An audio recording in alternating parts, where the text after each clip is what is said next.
सभी को नमस्कार। Welcome back to our channel let's learn English and stenography. दोस्तों, पिछली क्लास में हमने जाना था स्टेनो के बारे में। स्टेनो में देखो स्टार्ट किया था मैंने कि क्या क्या चीज़ें सही होगी। शॉर्ट हैंड जब आप लिखना शुरू करते हैं उसके लिए आपको जो जो चीज़ें चाहिए होगी वो चीज़ें मैंने आपको बता दी। अच्छा, इसके अलावा अपन ने पिछली क्लास में जाना वर्णमाला को थोड़ा रिपीट किया था।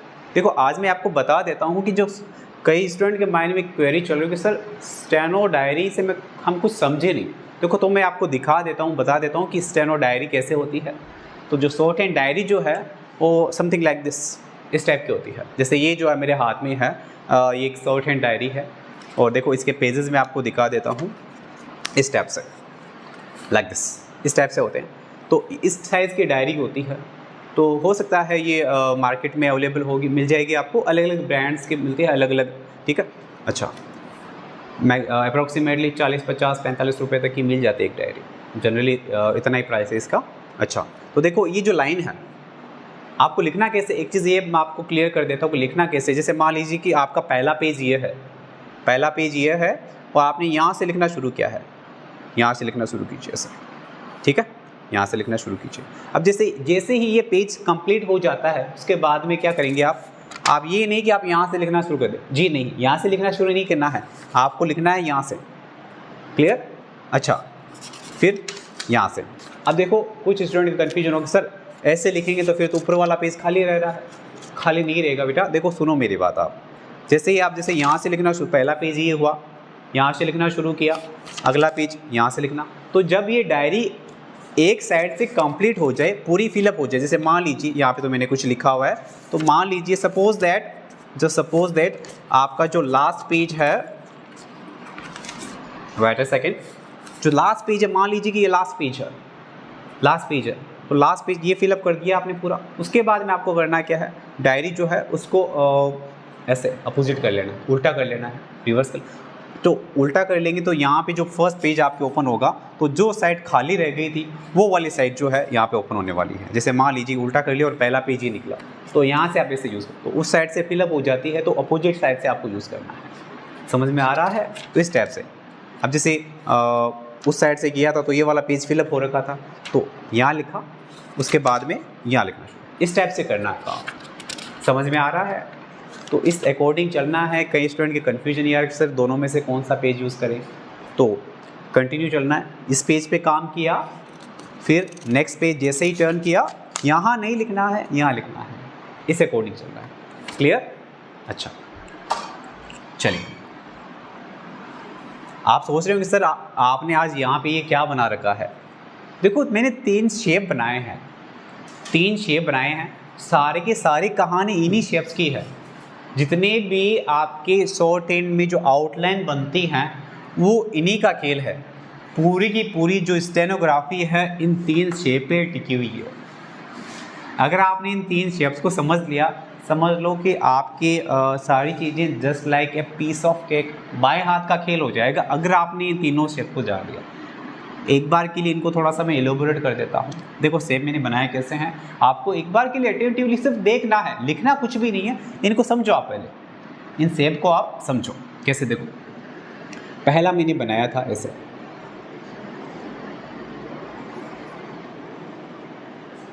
इस शेप में कौन कौन से लेटर्स कवर हो रहे हैं, कोई मुझे बताएगा? इस शेप में कौन कौन से लेटर्स कवर हो रहे हैं? देखो ये वाली जो लाइन है हॉरिजॉन्टल, ये क्या है? क है। क्या है? क है। अच्छा, ये क्या है? च है। एक चीज़ ध्यान रखिएगा, कई स्टूडेंट का कन्फ्यूजन होता है, सर ये च है या ये च है। अगर आप ऊपर से ड्रॉ करते हुए नीचे आ रहे हैं दैट मीन्स च, नीचे से ऊपर जा रहे हैं र। ये चीज़ आपको ध्यान में रखनी है। देखो, र को नीचे से ऊपर, च को ऊपर से नीचे, ऐसे एंगल ये रहना चाहिए। और इनमें थोड़ा एंगल का भी डिफरेंस है। ये अप्रॉक्सीमेटली 60-65 डिग्री कह रहा हूँ, अप्रॉक्सीमेटली, एग्जैक्ट तो नहीं कहूँगा मैं, अप्रॉक्सीमेटली। और ये अप्रॉक्सीमेटली आपके 45 डिग्री से बिलो 30 डिग्री कह रहा हूँ, 30 डिग्री का एंगल मान सकते हो आप इसको। ये नीचे 30 डिग्री का एंगल जो है वो है। क्लियर? तो र जो है वो नीचे से ऊपर और च जो है वो ऊपर से नीचे। अच्छा, ये चीज़ कईयों के कन्फ्यूजन हो रहा होगा तो मैं पहले से बता देता हूँ। अच्छा देखो, क च ऊपर से नीचे है, नीचे से ऊपर नहीं है, च ये क्या है, ट। अभी देखो कुछ स्टूडेंट सोचेंगे सर ट ऐसे बनाए, बिल्कुल गलत होगा, ऊपर से नीचे आना है, ये है ट, ये सही है। अच्छा क्लियर। ये क्या है, प। क्या है, प। देखो कईयों के शायद ये भी कन्फ्यूजन हो रहा होगा कि जब च बोलते हैं तब प लिख लेते हैं, प बोलते हैं तो च लिख देते हैं, तो ध्यान रखिएगा च प, ये वाला तो च है और ये प है। अच्छा ये वाली जो शेप जो है, ये आकृति आपके समझ में आ गई होगी। अगली वाली क्या है, देखो अगली वाली आकृति में मैंने कुछ नहीं किया, सिंपल सी ये सा एक राउंड शेप बनाया है, सॉरी एक राउंड शेप बनाया है, उसको मैंने काटा है वर्टिकली एंड हॉरिजॉन्टली। वर्टिकल और हॉरिजॉन्टल मैंने कट किया है और देखो 4 शेप निकल के आए। जब आप इस सर्कल को काटते हैं 4 हॉरिजॉन्टल और वर्टिकल, तो 4 शेप निकल के आए। एक तो ये वाला शेप निकल के आया, तो ये वाला शेप जो निकल के आया ये क्या है, ल है। क्या है, ल है। ये वाला शेप, अच्छा ये वाला शेप, ये क्या है, ये वाला शेप जो है ये र है। क्या है, र है। अब आप सोच रहे सर आपने र ये बताया, ये भी होता है, बिल्कुल दोनों सही है, दोनों ही सही है, ये भी र है और वो भी र है। देखो र 2 तरीके से लिख सकते हैं, र जो है ये भी र है और ये भी र है। अब जैसे आपको सब लिखना है राम, तो राम के लिए ऐसे, ठीक है। अब ये एंगल बनाओगे तो थोड़ा सा लॉन्ग पड़ेगा, थोड़ा सा, तो जिस अकॉर्डिंग किसी वर्ड में कोई एंगल बैठे उस अकॉर्डिंग हमें क्या करना है, उस शेप को यूज़ करना है। कुछ लेटर्स के मैंने जैसे 2 अल्टरनेट दिए हैं, कुछ के अल्टरनेट नहीं दिए, तो उस पर्टिकुलर को यूज़ करना है। तो जिनके अल्टरनेट दिए दैट मीन्स कोई आउटलाइन कैसे बनने वाली है, तो वर्ड के बिहाफ पे हमें उस अल्टरनेट को यूज़ करना है, ठीक है। जैसे तय वाला बताया था, द वाला बताया था, थ वाला बताया था। ये ल है, ये र है, ये क्या है, ये और ये दोनों के दोनों क्या हैं, श है। अब आप कहेंगे सर कौन सा श, तीनों ही श हैं, तीनों ही श हैं, ठीक है, तीनों ही श आ गए। क्लियर, ये भी श है और ये भी श है। अच्छा अगली वाली जो शेप मैंने बता रखी है यहाँ पे, इसमें क्या है, इस शेप में क्या है, देखो समझो, ये शेप मैंने समथिंग लाइक दिस ऐसे बना रखी है। ये एक सर्कल है, ये एक सर्कल है, इस सर्कल को मैंने ऐसे काटा है क्रॉस वे में, तो क्या क्या शेप निकल के आया, ऊपर वाला शेप, ऊपर वाला शेप जो निकल के आया ये क्या है, म। क्या है, म। नीचे वाला शेप क्या निकल के आया, न। ये न निकल के आया, ये म निकल के आया। अच्छा ये शेप क्या निकल के आया, तो क्या निकल के आया, तो, और ये वाला शेप भी त ही निकल के आया। I hope you got it very well, समझ में आ रहा है अच्छे से। ये क्या है, त है। थोड़ा सा आपको अच्छे से विजिबल हो, दिखाई दी, इस पर्पज़ से मैंने इसको थोड़ा सा शेप को बड़ा बनाया है, लेकिन जब आप शॉर्ट हैंड में इसको रनिंग वे में लिखें तब इतना बड़ा नहीं बनाना है। ये बस समझाने के पर्पज़ से हैं कि आपके दिमाग में एक स्ट्रक्चर बनना चाहिए।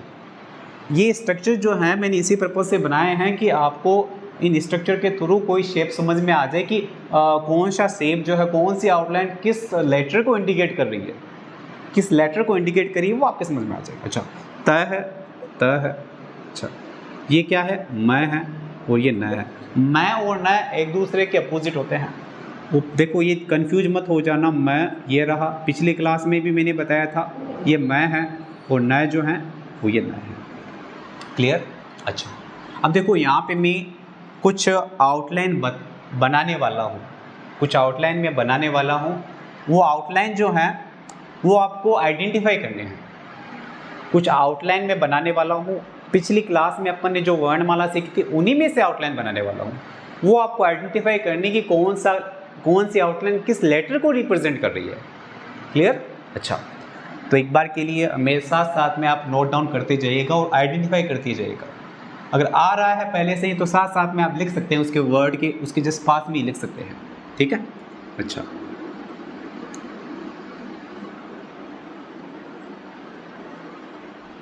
मैं स्पेस छोड़ देता हूँ थोड़ा सा। ताकि लिखने के लिए टाइम यहाँ पे जगह मिल जाए कि कौन सा लेटर क्या है। डार्क है या लाइट है? अच्छा, आई होप आपके समझ में भी आ जाएगा। थोड़ा सा लाइट डार्क में रख रहा हूँ।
थोड़ा सा गैप रख देता हूँ ताकि आपके समझ में आ जाए कि कौन सा क्या है।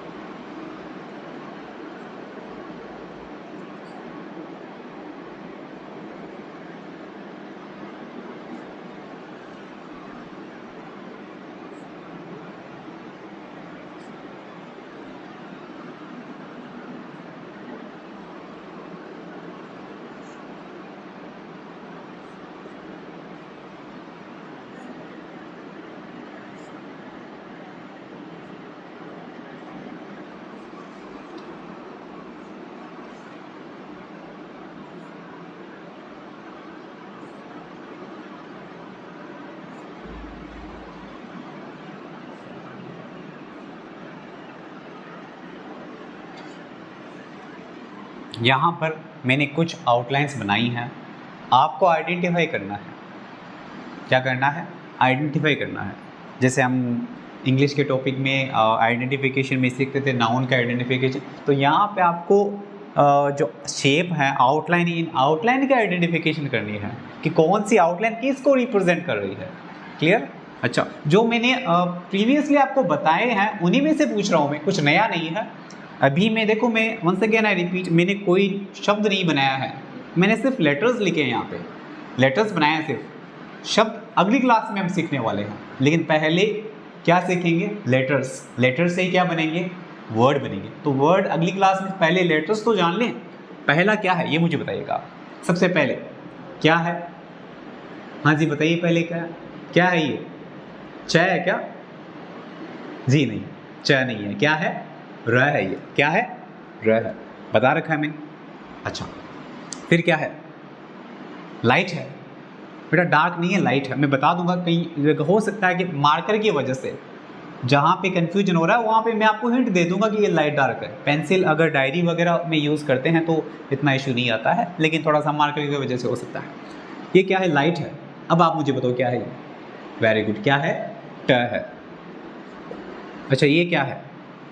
हाँ जी आप बताओ। हाँ जी आप, जी बिल्कुल आप ही आपको बताना है। क्या है ये? डार्क है। ड। अच्छा, ये क्या है? लाइट है। क्या है ये? प। अच्छा, ये क्या है? ब। क्लियर? अच्छा देखो, ये जो आप बना रहे हैं, एक बात ध्यान में रखिएगा कि या तो अगले पेज पे, जैसे मान लीजिए ये पेज हो गया आपके, अगले पेज पे इनको आइडेंटिफाई करके लिखते हो, साथ साथ में मत लिखो। हो सकता है साथ साथ में कहीं कन्फ्यूजन हो। अगर गैप रख रखा आपने फिर लिखो, कोई इशू नहीं है, लेकिन बेटर रहेगा कि अगले पेज पे लिखो। अगले पेज पे लिखने के लिए इसलिए बोल रहा हूँ मैं कि आप फिर से उसको अगर मान लो कि रीड आउट करें ना, तो बिना किसी लेटर की हेल्प लिए, जैसे मान लीजिए कि यहाँ पे मैंने नहीं लिख रखा है, आपने अगले पेज पे लिख रखा है, तो आप इनको ईजी वे में आप खुद को एवेल्युएट कर पाएंगे कि मुझे याद कितना हुआ है। तो याद करवाना है तो मेन पर्पज है, कि आप वर्ड्स को, इन लेटर्स को, इन आउटलाइन को अच्छे से आइडेंटिफाई कर पाएँ। यही मेरा प्राइमरी टास्क है। तो इसी पर्पज़ से मैं यही रिकमेंड करूँगा कि ये जो आप आंसर की बना रहे हैं मेरे साथ साथ में, ये अगले पेज पे बनाएं, इस पेज पे ना बनाएं, ताकि अगले पेज पे जब आप उन आंसर की में से शेप बनाना सीखो, बिना देखे शेप बनाना सीखो, ठीक है। इन शेप को देखना नहीं है फिर अगले पेज पे, ऐसे मतलब वाइस वर्सा करना है, उल्टा करना है। एक बार शेप बनाए, एक बार लेटर्स लिखे, एक बार लेटर्स बनाए, लेटर्स लिखे, अगली बार शेप बनाए, इस टाइप से करना है। अच्छा ये क्या है? लाइट है, ठ। अच्छा ये क्या है? डार्क है, ढ। अच्छा ये क्या है? तो ये भी क्या है? लाइट है, तो। अच्छा इसको मैं डार्क कर देता तो द बन जाता है, बिल्कुल। अच्छा ये क्या है? ये डार्क है, डार्क है, ये डार्क, डार्क है, डार्क। क्या है ये? द। ये लाइट है, मान लो कि ये लाइट है। अगर आपको हो सकता है डार्क दिखाई दे, बिकॉज मार्कर तो सब कुछ डार्क ही करता है, तो ये जो है मान लो कि ये डार्क लाइट है, डार्क नहीं है, थ। अगर आपने आइडेंटिफाई किया सर हमने तो इसको ध आइडेंटिफाई किया, नो इशू बेटा, कोई बात नहीं, मार्कर की वजह से हो सकता है कि आपको थोड़ा सा, मैं मैक्सिमम ट्राई कर रहा हूँ कि लाइट डार्क का डिफरेंस रखते हुए चलो। अच्छा ये क्या है? ना। अच्छा ये आप बताइए मुझे, गैस व्हाट, क्या है ये? बताइए जरा, बोल के बताना है। भले ही आप वहाँ पे वीडियो बैठ के देख रहे हो, लेकिन बोल के बताना ये क्या है? न है क्या? जी नहीं, न तो ये था, ये क्या है? म है। अच्छा ये क्या है? र? जी नहीं, र तो वैसे होता है सर, आगे भी आएगा थोड़ा, ये तो ल है। अच्छा ये क्या है? क्लियर? अच्छा ये क्या है? लाइट है, पहले ही कह देता हूँ मैं, लाइट है। देखो लाइट को मैंने लाइट ही बनाया, डार्क को मैंने डार्क बनाया, मैक्सिमम ट्राई की है। अच्छा ये क्या है? क। ये क्या है? ग। बेटा डार्क है ये। अब आप मुझे बताओ, डार्क है क्या होता है? सोचो सोचो जरा, थोड़ा सा दिमाग पे जोर डालो, क्या होता है? हर बार मैं ही नहीं बताऊंगा। क्या है? सोचो। ऑफ कोर्स ये घ है। अच्छा ये क्या है? ल है। अच्छा ये क्या है? डार्क है, पहले से ही डार्क बना रखा है मैंने। देखो ये डार्क है, ये लाइट है, इसका मतलब समझ गए आप? है तो दोनों एक जैसे से, लेकिन लाइट और डार्क का डिफरेंस है। ये है भ। ये क्या है? डार्क है, ब। ये क्या है? लाइट है, तो लाइट ये क्या होता है? ब। अच्छा ये क्या है? क्लियर? अच्छा ये क्या है? क। ये ल। ये क्या है? प। लाइट है। अगर ये डार्क होता तो इसको ब मानते हैं, लाइट है बेटा, ठीक है। अच्छा ये क्या है? लाइट है। क्या है? सोचो जरा। ज? जी नहीं, ज नहीं है, च है ये। अच्छा ये क्या है? सर ये अजीब सा क्या आ गया? अजीब कुछ नहीं है, बता रखा है मैंने। ये भी है। देखो ये भी है होता है, और अभी आया था जैसे ये भी है होता है, ठीक है, दोनों है। ये क्या है? वो। अच्छा ये क्या है? ट। ये क्या है? डार्क है बेटा, ज। अच्छा ये क्या है? य। अच्छा ये क्या है? श। कोई सा भी श हो सकता है, जरूरी नहीं कि श शंकर वाला हो, ये कोई सा भी श हो सकता है, ठीक है। मैं तीनों ही लिख देता हूँ, कोई सा भी श हो सकता है, ठीक है। अच्छा ये क्या है? ल। ये क्या है? लाइट है बेटा, च। अच्छा ये क्या है? ये तो डार्क बना रखा है, साफ दिखाई दे रहा है, क्या होता है? ड? जी नहीं, ड नहीं, ड तो कटा हुआ नहीं होता है, फिर क्या होता है ये? ढ। अच्छा अच्छा ये बिना नुक्ता का ड है। अच्छा ये क्या है? ये कौन सा ड बताया था मैंने? नुक्ता वाला। अच्छा ये क्या है? ना। ये क्या है? फ। ये वह है, इसका उल्टा ये होता है, ये वाला, ये होता है। अच्छा ये क्या है? इसमें कहीं की कन्फ्यूज होना, सर ये च है या र है? बेटा फिर से मैं कहता हूँ, ये एंगल र को रिप्रेजेंट करता है, ये एंगल च को, तो यहाँ पे मैंने क्या बना रखा है? नीचे से ऊपर की ओर है, तो र है।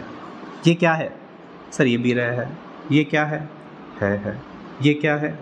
म। न। छ। ये छ। लाइट है। तो I hope you got it very well, अच्छे से समझ में आया होगा। आज अपन ने एक्सरसाइज की है आउटलाइन को आइडेंटिफाई करने की। तो इस टाइप से आप कुछ आउटलाइन बनाएं, उनको आइडेंटिफाई करें। जैसे ये आंसर की बनाई है, मैं फिर से कहता हूँ, ये जो आंसर की है अगले पेज पे लिखिएगा, फिर बिना इन शेप को देखे हुए उन आंसर की में से आप है ना उन शेप को बनेगा। चलिए आज के लिए इतना ही काफ़ी है। Bye bye.